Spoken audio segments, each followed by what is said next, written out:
ओम शांति। मैं नहीं माखन 10 मार्च 2025। इसका भी अर्थ नहीं बाबा के समझते। महावाक्य। मैं नहीं मीठे माखन बच्चे, तो बाकी तुम्हें खाया मनुष्य किसने? से देवता बनने की पढ़ाई पढ़नी और पढ़ानी है। सबको शांति धाम और सुख धाम का रास्ता बताना है। प्रश्न: जो सतो प्रधान पुरुषार्थी हैं, उनकी निशानी क्या होगी? उत्तर: वह औरों को भी आप समान बनाएंगे। वह बहुतों का कल्याण करते रहेंगे। ज्ञान धन से झोली भरकर दान करेंगे। 21 जन्मों के लिए वर्षा लेंगे और दूसरों को भी दिलाएंगे। गीत। ओम नमो शिवाय। ओम शांति। भक्त जिसकी महिमा करते हैं, तुम उनके सम्मुख बैठे हो तो कितनी खुशी होनी चाहिए। उनको कहते हैं शिवाय नमः। तुमको तो नमः नहीं करना है। बाप को बच्चे याद करते हैं, नमः कभी नहीं करते।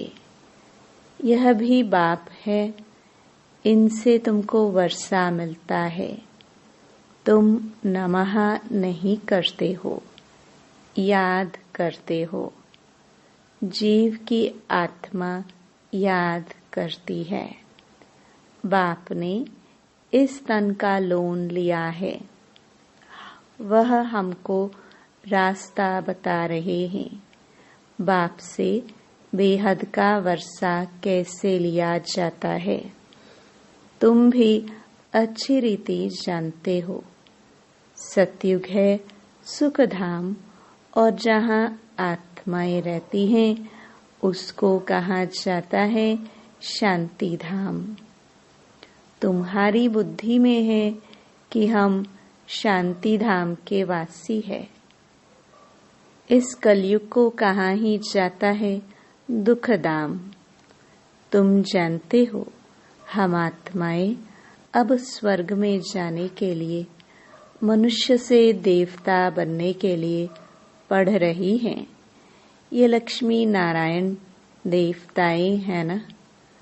मनुष्य से देवता बनना है नई दुनिया के लिए। बाप द्वारा तुम पढ़ते हो। जितना पढ़ेंगे, पढ़ाई में पुरुषार्थ कोई का तीखा होता है, कोई का ढीला होता है। सतो प्रधान पुरुषार्थी जो होते हैं, वह दूसरों को भी आप समान बनाने का नंबरवार पुरुषार्थ कराते हैं। बहुतों का कल्याण करते हैं। जितना धन से झोली भरकर और दान करेंगे, उतना फायदा होगा। मनुष्य दान करते हैं, उसका दूसरे जन्म में अल्पकाल के लिए मिलता है। उसमें थोड़ा सुख, बाकी तो दुख ही दुख है। तुमको तो 21 जन्मों के लिए स्वर्ग के सुख मिलते हैं। कहाँ स्वर्ग के सुख, कहाँ यह दुख। बेहद के बाप द्वारा तुमको स्वर्ग में बेहद का सुख मिलता है। ईश्वर अर्थ दान पुण्य करते हैं ना, वह है इनडायरेक्ट। अभी तुम तो सम्मुख हो ना। अब बाप बैठ समझाते हैं। भक्ति मार्ग में ईश्वर अर्थ दान पुण्य करते हैं तो दूसरे जन्म में मिलता है। कोई अच्छा करते हैं तो अच्छा मिलता है। बुरा पाप आदि करते हैं तो उसको ऐसा मिलता है। यहाँ कलयुग में तो पाप ही होते रहते हैं, पुण्य होता ही नहीं, करके अल्पकाल के लिए सुख मिलता है। अभी तो तुम मनुष्य सतयुग में 21 जन्मों के लिए सदा सुखी बनते हो। उसका नाम ही है सुख धाम। प्रदर्शनी में भी तुम लिख सकते हो कि शांति धाम और सुख धाम का यह मार्ग है। शांति धाम और सुख धाम में जाने का सहज मार्ग है। अभी तो कलयुग है ना, कलयुग से सतयुग, पतित दुनिया से पावन दुनिया में जाने का सहज रास्ता, बिगर कौड़ी खर्चा। तो मनुष्य समझे, क्योंकि पत्थर बुद्धि है ना। बाप बिल्कुल सहज करके समझाते हैं। इसका नाम ही है सहज राजयोग, सहज ज्ञान। बाप तुम बच्चों को कितना सेंसिबल बनाते हैं। ये लक्ष्मी नारायण सेंसिबल है ना। भल श्री कृष्ण के लिए क्या क्या लिख दिया है, वह है झूठे कलंक। श्री कृष्ण कहता है, मैया मैं नहीं माखन खायो। अब इसका भी अर्थ नहीं समझते। मैं नहीं माखन खायो तो बाकी खाया किसने? बच्चे को दूध पिलाया जाता है, बच्चे माखन खाएंगे या दूध पिएंगे? यह जो दिखाया है मटकी फोड़ी आदि आदि, ऐसी कोई बातें हैं नहीं। वो तो स्वर्ग का फर्स्ट प्रिंस है। महिमा तो एक शबाबा की ही है। दुनिया में और किसकी महिमा है नहीं। इस समय तो सब पतित हैं, परंतु भक्ति मार्ग की भी महिमा है। भक्त माला भी गाई जाती है ना। फीमेल्स में मीरा का नाम है, मेल्स में नारद मुख्य गाया हुआ है। तुम जानते हो, एक है भक्त माला, दूसरी है ज्ञान की माला। भक्त माला से रुद्र माला के बने हैं, फिर रुद्र माला से विष्णु की माला बनती है। रुद्र माला है संगम युग की। यह राज तुम बच्चों की बुद्धि में है। यह बातें तुमको बाप सम्मुख बैठ समझाते हैं। सम्मुख जब बैठते हो तो तुम्हारे रोमांच खड़े हो जाने चाहिए। अहो सौभाग्य, 100% दुर्भाग्यशाली से हम सौभाग्यशाली बनते हैं। कुमारियां तो काम कटारी के नीचे गई नहीं है। बाप कहते हैं वह है काम कटारी। ज्ञान को भी कटारी कहते हैं। बाप ने कहा है ज्ञान के अस्त्र शस्त्र, तो उन्होंने फिर देवियों को स्थूल अस्त्र शस्त्र दे दिए हैं। वह तो है हिंसक चीजें। मनुष्यों को यह पता नहीं है कि स्वदर्शन चक्र क्या है। शास्त्रों में श्री कृष्ण को भी स्वदर्शन चक्र दे हिंसा ही हिंसा दिखा दी है। वास्तव में है ज्ञान की बात। तुम अभी स्वदर्शन चक्रधारी बने हो। उन्होंने फिर हिंसा की बात दिखा दी है। तुम बच्चों को अब स्व अर्थात चक्र का ज्ञान मिला है। तुमको बाबा कहते हैं ब्रह्मा मुख वंशावली ब्राह्मण कुलभूषण स्वदर्शन चक्रधारी। इनका अर्थ भी अभी तुम समझते हो। तुम्हारे में सारे 84 जन्मों का और सृष्टि चक्र का ज्ञान है। पहले सतयुग में एक सूर्यवंशी धर्म है, फिर चंद्रवंशी। दोनों को मिलाकर स्वर्ग कहा जाता है। यह बातें तुम्हारे में भी नंबरवार सबकी बुद्धि में है। जैसे तुमको बाबा ने पढ़ाया है वह पढ़कर होशियार हुए हो। अब तुमको फिर औरों का कल्याण करना है, स्वदर्शन चक्रधारी बनना है। जब तक ब्रह्मा मुख वंशावली नहीं बने तो शिव बाबा से वर्षा कैसे लेंगे। अभी तुम बने हो ब्राह्मण, वर्षा शिव बाबा से ले रहे हो, यह भूलना नहीं चाहिए। पॉइंट नोट करनी चाहिए। यह सीढ़ी है 84 जन्मों की। सीढ़ी उतरने में तो सहज होती है। जब सीढ़ी चढ़ते हैं तो कमर को हाथ दे कैसे चढ़ते हैं, परंतु लिफ्ट भी है। अभी बाबा आते ही हैं तुमको लिफ्ट देने। सेकंड में चढ़ती कला होती है। अब तुम बच्चों को तो खुशी होनी चाहिए कि हमारी चढ़ती कला है। मोस्ट बिलवड बाबा मिला है। उन जैसी प्यारी चीज कोई होती नहीं। साधु संत आदि जो भी हैं सब उस एक माशूक को याद करते हैं। सभी उनके आशिक हैं, परंतु वह कौन है यह कुछ भी समझते नहीं हैं। सिर्फ सर्वव्यापी कह देते हैं। तुम अभी जानते हो कि शिव बाबा हमको इन द्वारा पढ़ाते हैं। शिव बाबा को अपना शरीर तो है नहीं, वह है परम आत्मा। परम आत्मा माना परमात्मा, जिसका नाम है शिव। बाकी सब आत्माओं के शरीर पर नाम अलग अलग पड़ते हैं। एक ही परम आत्मा है जिसका नाम शिव है। फिर मनुष्यों ने अनेक नाम रख दिए हैं, भिन्न भिन्न मंदिर बनाए हैं। अभी तुम अर्थ समझते हो। बॉम्बे में बबूरी नाथ का मंदिर है। इस समय तुमको कार्टून से फूल बनाते हैं, विश्व के मालिक बनते हो। तो पहली बात मुख्य यह है कि हम आत्माओं का बाप एक है।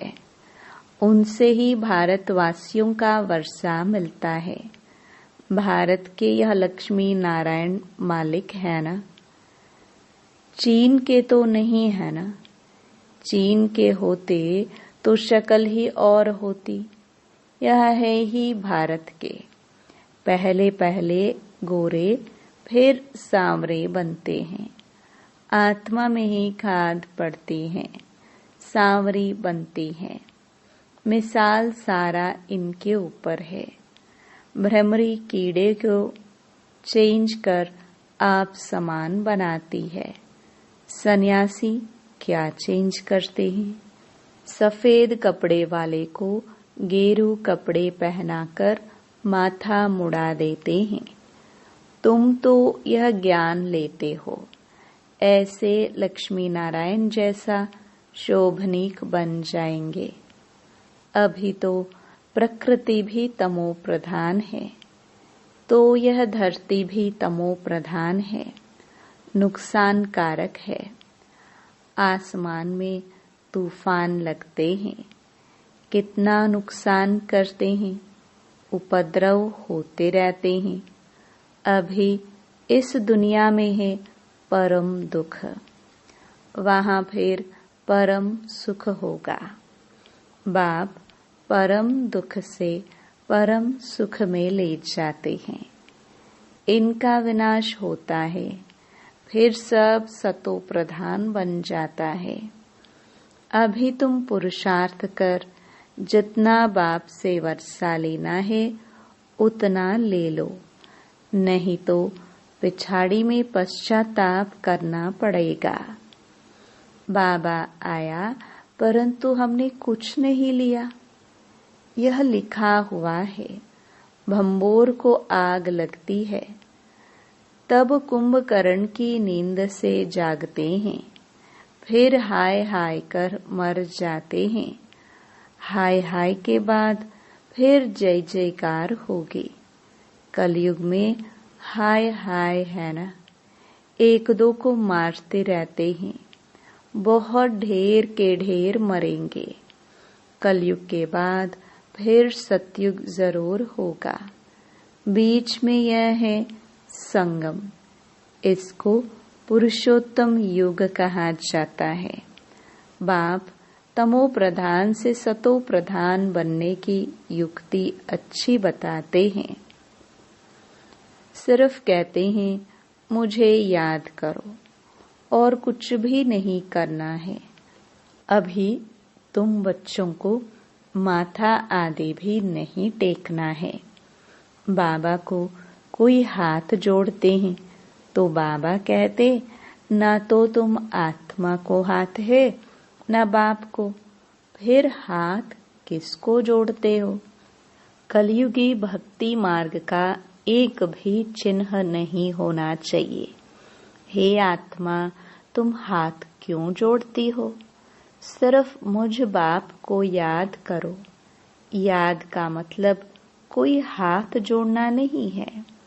मनुष्य तो सूर्य को भी हाथ जोड़ेंगे, कोई महात्मा को भी हाथ जोड़ेंगे। तुमको हाथ जोड़ना नहीं है। यह तो मेरा लोन लिया हुआ तन है, परंतु कोई हाथ जोड़ते हैं तो रिटर्न में जोड़ना पड़ता है। तुमको तो यह समझना है कि हम आत्मा है।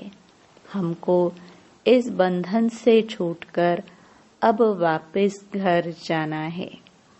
इनसे तो जैसे नफरत आती है। इस पुराने शरीर को छोड़ देना है। जैसे सर्प का मिसाल है। भ्रमरी में भी कितना अकल है जो कीड़े को भ्रमरी बना देती है। तुम बच्चे भी जो विषय सागर में गोते खा रहे हैं, उनको उससे निकाल क्षीर सागर में ले जाते हो। अब बाप कहते हैं चलो शांति धाम। मनुष्य शांति के लिए कितना माथा मारते हैं। सन्यासियों को स्वर्ग की जीवन मुक्ति तो मिलती नहीं। हाँ, मुक्ति मिलती है।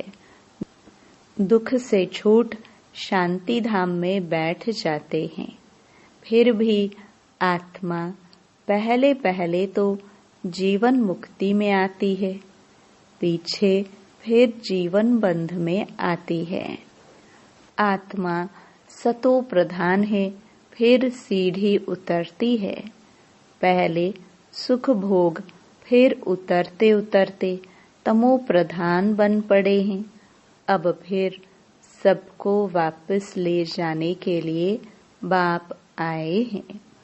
बाप कहते हैं मुझे याद करो तो तुम पावन बन जाएंगे।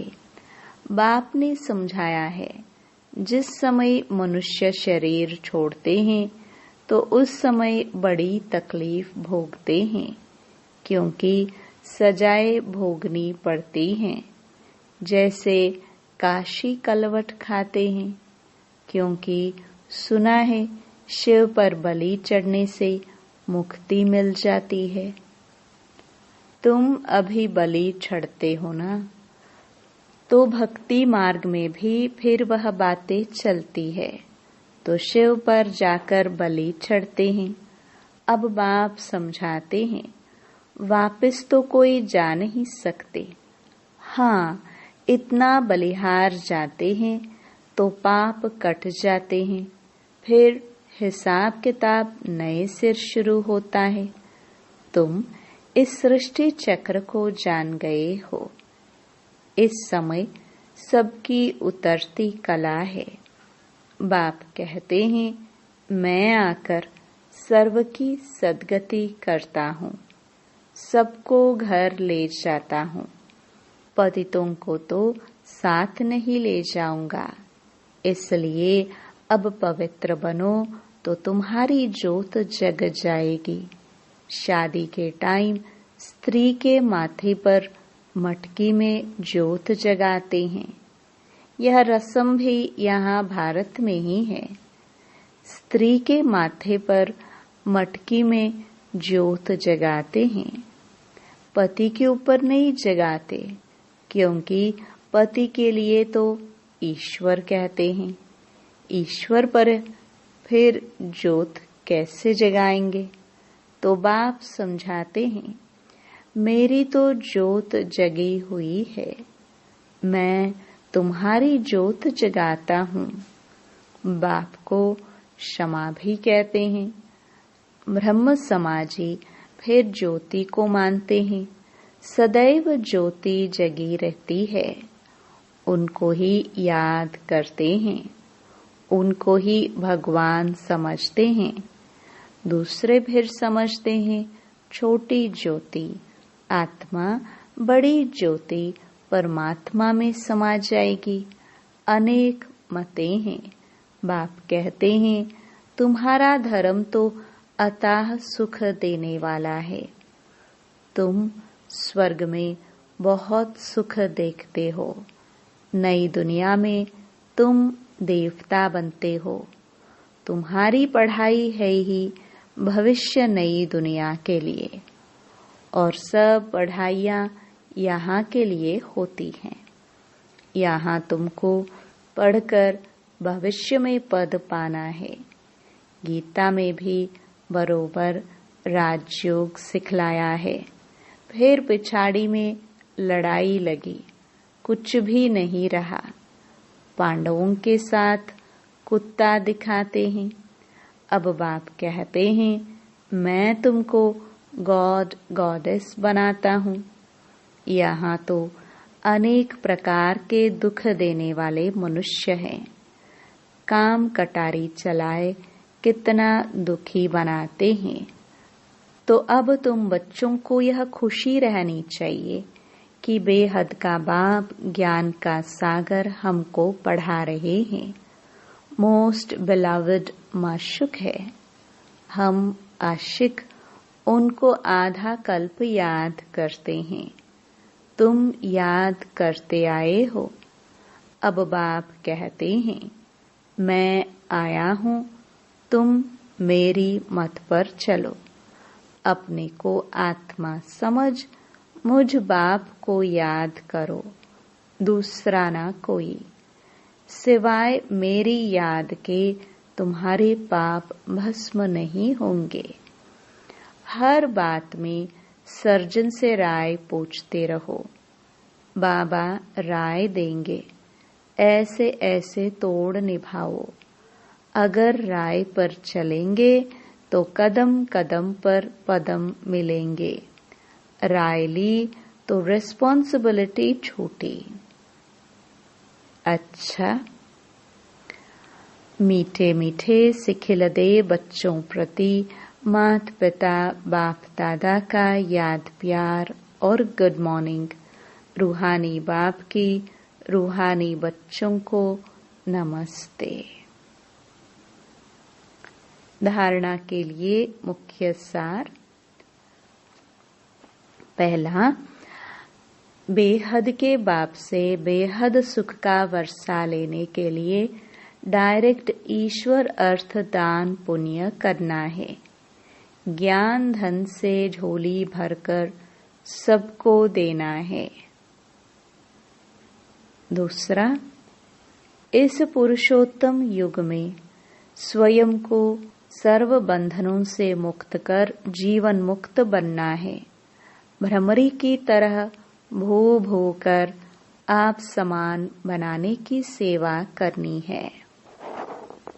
वरदान, सर्व प्राप्तियों के अनुभव द्वारा पावरफुल बनने वाले सदा सफलता मूर्त भव। जो सर्व प्राप्तियों के अनुभवी मूर्त हैं, वह पावरफुल है।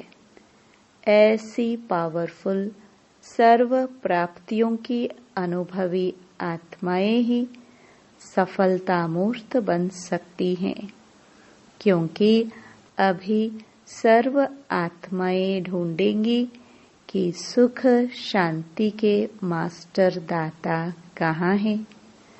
तो जब आपके पास सर्व शक्तियों का स्टॉक होगा तब तो सबको संतुष्ट कर सकेंगे। जैसे विदेश में एक ही स्टोर से सब चीजें मिल जाती हैं, ऐसे आपको भी बनना है। ऐसे नहीं सहन शक्ति हो, सामना करने की नहीं, सर्व शक्तियों का स्टॉक चाहिए, तब सफलता मूर्त बन सकेंगे। स्लोगन: मर्यादाएं ही ब्राह्मण जीवन के कदम हैं। कदम पर कदम रखना माना मंजिल के समीप पहुंचना। अव्यक्त इशारे: सत्यता और सभ्यता रूपी कल्चर को अपनाओ। आजकल कोई एक विशेष भाषा यूज करते हैं कि हमसे असत्य देखा नहीं जाता, असत्य सुना नहीं जाता, इसलिए असत्य को देख, झूठ को सुन करके अंदर में जोश आ जाता है। लेकिन यदि वह असत्य है और आपको असत्य देखकर जोश आता है, तो वह जोश भी असत्य है ना। असत्यता को खत्म करने के लिए स्वयं में सत्यता की शक्ति धारण करो। ओम शांति।